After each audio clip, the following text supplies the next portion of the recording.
फटाफट ये क्वेश्चन कर लेते हैं, देख लेते हैं इंपॉर्टेंट क्वेश्चन कितना आपने पढ़ा है, मालूम हो जाएगा।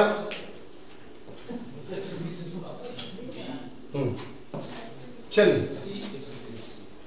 What is the normal systolic and diastolic pressure? मानिए ब्लड प्रेशर पूछ रहे हैं, बीपी, नॉर्मल बीपी क्या होगा? नॉर्मल बीपी कितना होता है? 120/80 mmHg, यही होता है ना। तो इसमें सिस्टोलिक कौन है, डिस्टोलिक कौन है? सिस्टोलिक क्या है? 120, सिस्टोलिक क्या है? 120, और डायस्टोलिक क्या है? अब कुछ बच्चे पूछ रहे होंगे, सोच रहे होंगे सिस्टोलिक डिस्टोलिक क्या है। कल यहाँ बता रहे थे तो ध्यान से सुने थे कि नहीं? हाँ, कल बता रहे थे ना कि जब हार्ट की वाल कॉन्ट्रैक्ट करेगी तो सिस्टोल, और जब रिलैक्स करेगी तो systolic pressure occur during contraction of heart. Contraction of heart के समय क्या होगा? Systolic pressure, contraction of heart systolic, और रिलैक्सेशन ऑफ हार्ट जब रिलैक्सेशन करेगा तो क्या होगा? डिस्टोलिक। तो सिस्टोलिक प्रेशर कितना? 120, और डिस्टोलिक कितना? 80। इसी को नॉर्मल ब्लड प्रेशर कहते हैं। कैसे नापा जाता है? विच ऑपरेटर्स, यहाँ पे कौन सा सही है? ए सही है ना, ए सही है। और by which operators we can measure? Barometer से वायुमंडल का दबाव नापते हैं फिजिक्स में, हाइग्रोमीटर से वायुमंडल में नमी मॉइस्चर नापते हैं, एमीटर से उसमें इलेक्ट्रिक करंट के बारे में, और स्फिग्मोमैनोमीटर, यह स्फिग्मोमैनोमीटर क्या करता है? ब्लड प्रेशर को नापने। ठीक है ना? तो करेक्ट आंसर यही होगा, क्या? स्फिग्मोमैनोमीटर ब्लड प्रेशर नापने। अब यहाँ पे which conducting tissue is responsible for multi-directional transport in plant? यह जो प्लांट है, हाँ प्लांट है। अरे कुछ लोग ऐसे जीव हैं जिनको भी बुझाइए नहीं दे रहा होगा, उनको भी सुन लेने दीजिए। कहा इसमें वो लोग है कि नहीं? शिवांश है कि नहीं? इसमें नहीं है। अच्छा, तो यहाँ से वाटर मिनरल जा रहा है जाइलम के द्वारा, तो जड़ से पत्ती में जा रहा है, तो यह तो यूनिडायरेक्शनल है। यूनिडायरेक्शनल है कि नहीं? लेकिन पत्ती में जो भोजन बन रहा है वो किसके द्वारा आएगा? फ्लोएम के द्वारा। तो फ्लोएम के द्वारा भोजन आएगा, मान लीजिए स्टोरेज ऑर्गन में जमा हो गया। लेकिन जब पत्ती झड़ जाएगी तो यहाँ तो भोजन बन नहीं रहा है, तो यहाँ से भोजन पे इधर भी जाएगा कि नहीं जाएगा? तो मल्टी डायरेक्शनल किसके द्वारा जा रहा है? फ्लोएम के द्वारा। तो कौन सा जवाब सही होगा? फ्लोएम। और यूनिडायरेक्शनल किसके द्वारा जाएगा? जाइलम के द्वारा। मल्टी डायरेक्शनल फ्लोएम के द्वारा, और यूनिडायरेक्शनल किसके द्वारा होगा? जाइलम। जाइलम के द्वारा किसका ट्रांसपोर्ट होता है? वाटर मिनरल का। और फ्लोएम के द्वारा किसका होगा? फूड का। फ्लोएम फूड, एक तो फिक्स कर लीजिए, दूसरा अपने आप आ जाएगा। फ्लोएम का काम है किसको ट्रांसपोर्ट करना? सिंथेसाइज फूड को, और जाइलम वाटर मिनरल। चलिए अगला क्वेश्चन देख लेते हैं। अगला क्वेश्चन लिख रहे हैं कि नहीं? हाँ लिख रहे हैं। आप तो लिख रहे हैं, कुछ लोगों पे भी डाउट लग रहा है। तो चलिए, Which conducting tissue is responsible? अच्छा ये तो हो गया। हाँ, Cuscuta is a special organism. जब हम हेटेरोट्रॉपिक न्यूट्रिशन पढ़ा रहे थे तो बताया था ना कस्कुटा के बारे में। तो cuscuta is a special organism as it is parasite है। तो किसके ऊपर पैरासाइट है? प्लांट के ऊपर। वेरी गुड, बहुत अच्छा, बच्चा जानता है प्लांट के ऊपर पैरासाइट है। अब दूसरा है nature of nutrition in fungi. हमने यहाँ पे एगेरिकस बनाया था ना, ऐसे बनाया था मशरूम, और बताया था कि ये कहाँ उगता है, कहाँ से न्यूट्रिएंट्स लेता है। फंजाई फंगस, ये फंगस है एगेरिकस। सड़ी गले गोबर पे लकड़ियां सड़ी गली वहां उगते हैं ना, तो ये कहाँ से भोजन लेता है? सड़ी गली चीजों से। तो सड़ी गली चीजों से जो भोजन लेता है उसको क्या कहते हैं? पैरासाइट कहेंगे कि ऑटोट्रॉप्स कहेंगे कि सेप्रोट्रॉप्स कहेंगे? सेप्रोट्राप्स, ये सेप्रोफाइट है, सेप्रोट्राप्स है। तो पांचवा का क्या सही होगा? सी सही होगा। शाबाश, वेरी गुड, लिख लिया। चलो चलो अगला क्वेश्चन है। अगला क्वेश्चन क्या है? अगला क्वेश्चन क्या है? हाँ, which acid is formed in our muscle after vigorous exercise? जब खूब एक्सरसाइज करते हैं, एकदम थक जाते हैं, अब उससे ज्यादा आप कर नहीं सकते एक्सरसाइज, तो मसल कॉन्ट्रैक्ट नहीं कर पाती है उस समय, कौन सा एसिड के वजह से? वेरी गुड, लैक्टिक एसिड निकलता है। इसका मतलब वहां एरोबिक रिस्पिरेशन हुआ कि एनारोबिक? एनारोबिक। और उसकी वजह से मसल में क्या हो गया? मसल में क्या हो गया? लैक्टिक एसिड जमा हो गया तो फैटिगनेस आ गई, मसल फैटिग हो गया, muscle fatigue. How much energy is release when terminal phosphate? जैसे यहाँ पे सुन लीजिए, यहाँ पे एटीपी है, अब एटीपी किस में बदला? एडीपी में बदला। तो एक फास्फेट निकला कि नहीं? तो जो एक फास्फेट निकलेगा तो इसमें जितनी एनर्जी उस दिन बता रहे थे ना एनर्जी स्टोर होती है, वो एनर्जी निकलेगी। उसी से हम बोल रहे हैं sound energy, mechanical energy, electrical energy और बायोसिंथेटिक एनर्जी बदलेगी। तो यह टर्मिनल एनर्जी, एक फास्फेट निकला, ट्राई फास्फेट से एडीपी में बदला, तो कितनी एनर्जी यहाँ रिलीज हुई? 30.5 किलो जूल। एक एटीपी और एडीपी से एटीपी बना तो कितनी यहाँ स्टोर हुई? हाँ, जितनी स्टोर होगी। आपके पॉकेट में 500 रुपया रखे हैं तो खुलेगा पॉकेट तो 300 थोड़ी निकलेगा, कितना निकलेगा? जितना रखे हैं वही निकलेगा।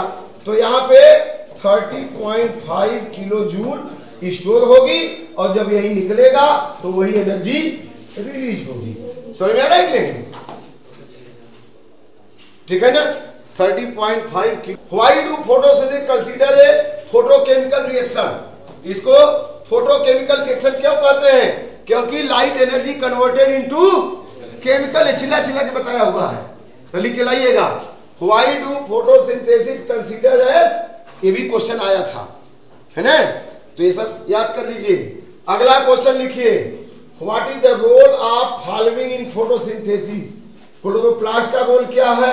वाटर का रोल है, कार्बन डाइऑक्साइड का रोल क्या है? तीनों का रोल हमको लिख के ला के दिखाइएगा। अगला question, right the similarity between heart and phloem. Heart and phloem, chloroplast का काम क्या है? लाइट एनर्जी को क्लोरोफिल से ट्रैप करना, फिर कार्बोक्सिलेशन करके ग्लूकोज बनाना। वाटर का काम क्या है? वाटर फोटोलिसिस करके वाटर से इलेक्ट्रॉन, प्रोटॉन और ऑक्सीजन निकलती है, पानी के टेम्परेचर को मेंटेन करता है। कार्बन डाइऑक्साइड का काम क्या है? कार्बन डाइऑक्साइड कार्बोक्सिलेशन की प्रक्रिया में ग्लूकोज बनाने में भाग लेता है। बताया गया है ना? ये सब लिख लीजिएगा। Similarity between phloem and xylem, दोनों ट्रांसपोर्ट का काम करते हैं, दोनों कंडक्शन का काम करते हैं। Heart is bound to conduct the blood while the phloem is bound to conduct the food. दोनों ट्रांसपोर्ट का काम करते हैं। एक पूरे ब्लड को ट्रांसपोर्ट करता है, पंप करता है, और एक से जो है क्या पंप ट्रांसपोर्ट होता है? Synthesize food material. अगला question, mention the importance of the heart. Valve का क्या काम है? वाल्व बैक फ्लो को क्या करता है? रोक देता है। चलिए, specify the role of conducting tissue in plant. Conducting tissue दो तरह के हैं, जाइलम और फ्लोएम। तो फ्लोएम तो सिंथेसाइज फूड को कंडक्ट करता है मल्टी डायरेक्शनल, और जाइलम ट्रांसपोर्ट करता है किसको? वाटर मिनरल को रूट से लीफ तक। चलिए, अगला क्वेश्चन, यहां तक पहुंच गए? What is saliva? State its role in digestion of food. Saliva is a watery secretion of salivary gland in buccal cavity. It contain salivary amylase enzyme and lysozyme. Saliva contain salivary amylase, फिर digest starch into maltose. यही सब लिखना है आपको। और it moist the food material, भोजन को क्या करता है? बक्कल कैविटी में मुलायम बना देता है, moist. What is the peristaltic movement? Peristaltic movement था ना, contraction and relaxation of wall of alimentary canal, उसको क्या कहेंगे? पेरिस्टाल्टिक क्रमानुकुंचन गति। क्रमानुकुंचन गति। जैसे पानी में तालाब में एक स्टोन डालते हैं तो ऐसे वेव बनती है कि नहीं बनती है, वैसे ही एलिमेंट्री कैनाल के वाल में वेव बनती है। एक जगह कॉन्ट्रैक्ट किया तो दब गया, रिलैक्स हुआ तो खुल गया, फिर दबा, फिर खुला, फिर ऐसे ही भोजन पास होते रहता है, समझ कि नहीं। तो कॉन्ट्रैक्शन कुलचर गति पेस्टलिंग मूवमेंट। अच्छा 20 का पार्ट है, stomata remain close in desert plant during day time. आया था अभी प्री बोर्ड फर्स्ट में आया था, सेकंड तो होने वाला है बच्चा सृष्टि।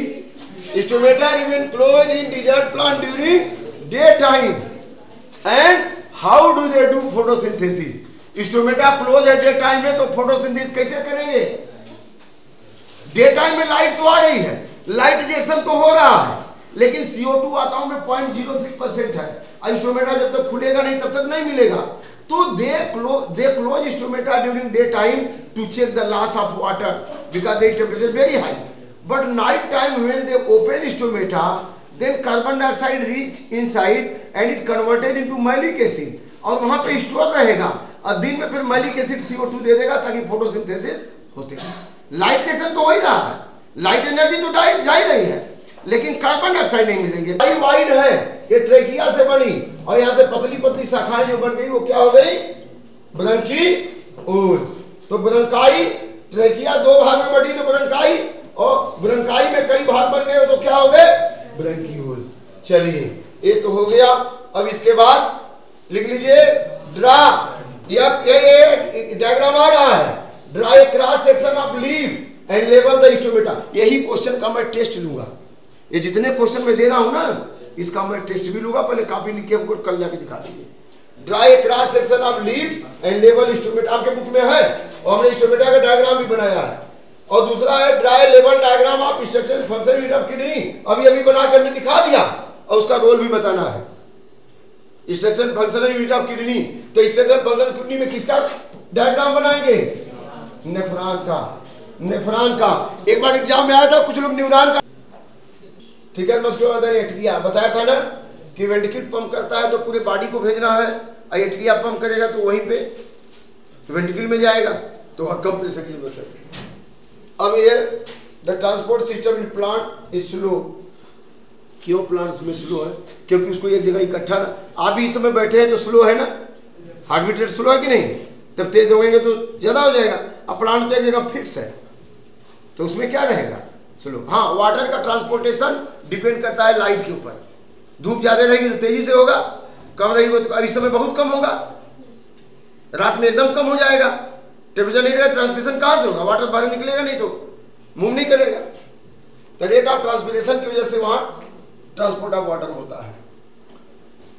अब during day time water and mineral travel faster through the xylem. इसका पे देखिए ये बात मैं बोल रहा था, during day time water mineral travel faster through the xylem in compare to night.